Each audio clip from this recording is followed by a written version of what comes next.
Now let's quickly do creditors payments. So this works similarly to debtors payments, except you're calculating cash payments to suppliers. You're the one who's paying, the company's paying. So the formula is still the same. We have to take our relevant purchases times our payment percentage. Okay. For example, purchases in January are 80,000 Rand. 60% is paid in January. What should we do? We have to take our 80,000 Rand, multiply it with 60%, and we get 48,000 Rand. The payment in January is 48,000 Rand. So it's the same thing as the debtors, except you're calculating cash payments to suppliers. And the other thing, you will understand this as time goes on, don't automatically use cost of sales when calculating creditors. If the question asks for payments to creditors, you'll generally need purchases. Guys, every single thing that I'm saying, the notes that I'm teaching you guys right now, everything that I'm going through, there's a PDF that I prepared that explains the cash budget, all the tips that I'm giving you guys, all these basic calculations and everything that you might need. So please apply for our program and send us an email so that we can share these with you guys. Again, we also have WhatsApp groups of different schools in South Africa. If your group already exists, we'll add you into the group. If it doesn't exist, we don't mind creating one for you. So please reach out to us as you really need these documents. Let's move to number 9. We have interest. The formula for interest is principal times interest rate times time. When you're required to find the months, you have to say principal times interest rate times months divided by 12. So for pure mathematics learners, this should be very easy for you guys, as it's financial math. Let's try. I believe that mathematics literacy students also do financial math. So this should be very approachable for you guys. A loan of 100,000 Rand earns interest at 12% per annum. Let's find interest for 1 month. Okay, we have to take our 100,000 Rand. And just to clarify, the principal amount is basically your starting amount. So you have to take 100,000 Rand times 12% times 1/12, which is 8,000 Rand. Now let's try the second example. Let's say a fixed deposit of 200,000 Rand earns 9% per annum for 3 months. How do we solve this? A fixed deposit of 200,000 Rand earns 9% per annum for 3 months. We have to take a starting amount, which is 200,000 Rand, or the principal amount, multiplied with our percentage, which is 9%, the interest rate for 3 months. So we have to multiply it with 3/12, which is 4,500. We're calculating the interest. So the interest received here in this scenario is 4,500 Rand. Now let's learn how to calculate purchases. You need to know this formula. Sometimes you can be asked to calculate purchases using stock information. Okay, the formula that you should always know is that purchases is cost of sales plus opening stock minus opening stock. Or when you have to find the cost of sales, you can say opening stock plus purchases minus closing stock. Let's try the first example. You have opening stock, which is 30,000 Rand, closing stock 40,000 Rand, cost of sales 100,000 Rand. What's the formula again? When calculating the purchases, we have to say opening stock, which is 100,000 Rand. Opening stock. When calculating purchases, you have to take a cost of sales, which is 100,000 Rand. You just substitute, right? Make sure that you correct the formula. It's 100,000 Rand plus closing stock, which is 40,000 Rand. We subtract our opening stock, which is 30,000 Rand. 100,000 Rand plus 40,000 Rand minus 30,000 Rand should give us 110,000 Rand. Now for the second example, let's say our opening stock is, let me erase this. Our opening stock is 50,000 Rand. The closing stock is 35,000 rand. And the cost of sales is 120,000 rand. How do we calculate our purchases? We have to start with our cost of sales, which is 120,000 rand. What else? We have to add our closing stock, which is 35,000 rand. And we subtract our opening stock, which is 50,000 rand.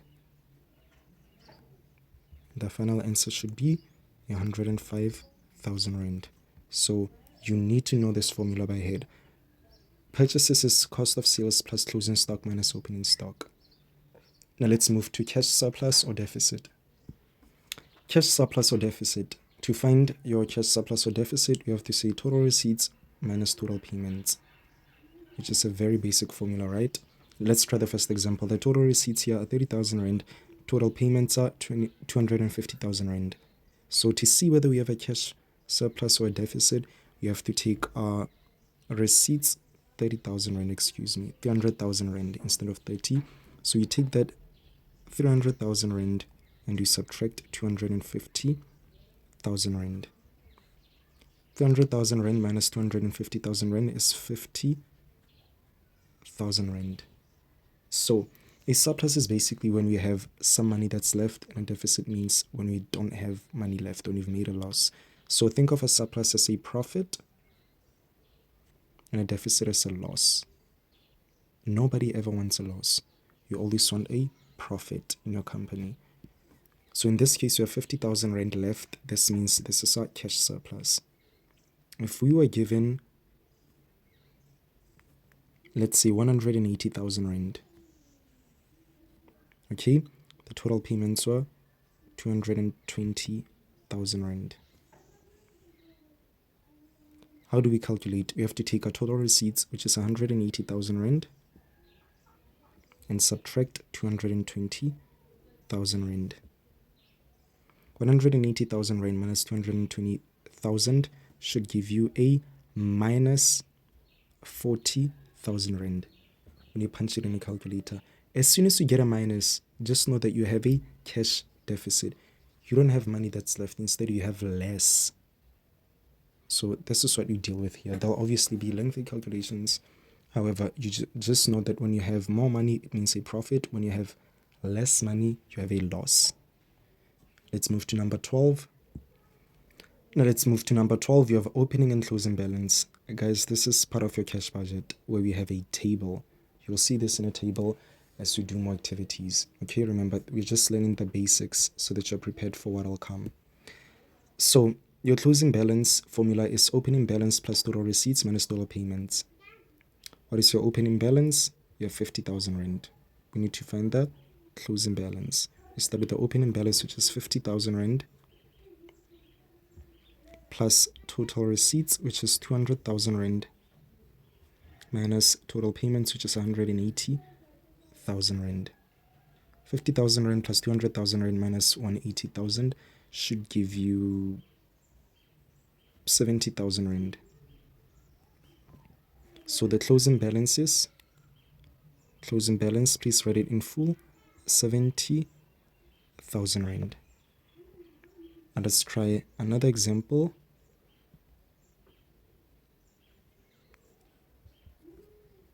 Let's say our opening balance is 30,000 rand. You just need to know the formula, then you substitute, all right? 30,000 rand receipts, let's say 150. Payments, 170.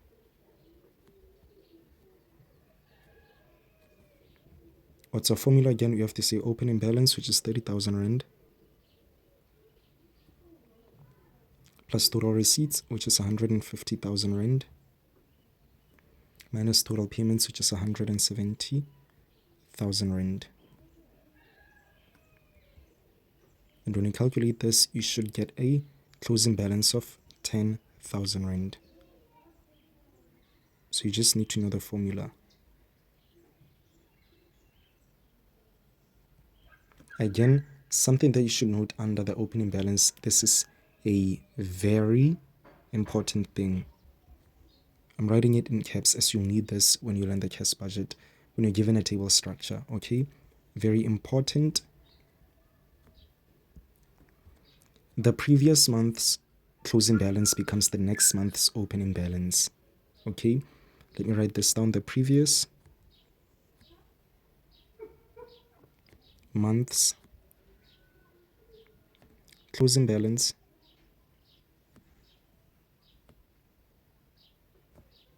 becomes the next month's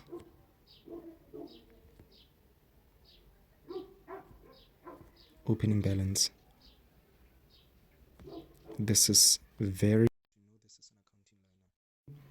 for example, say January closing balances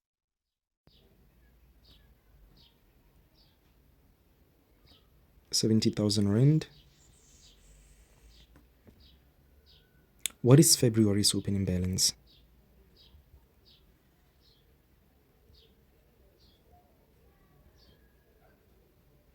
It's the same amount. It's 70,000 Rand. It doesn't change. It's the same amount. The previous month, which is January, the closing balance was 70,000 Rand, right? Becomes the next month. What comes after January? February. Becomes next month's opening balance. You should know this. This is very important, guys. Let's go to number 13. We have VAT. We are the top learners of classes in session, and we have received 1,000 Rand cash prize for our academic journey.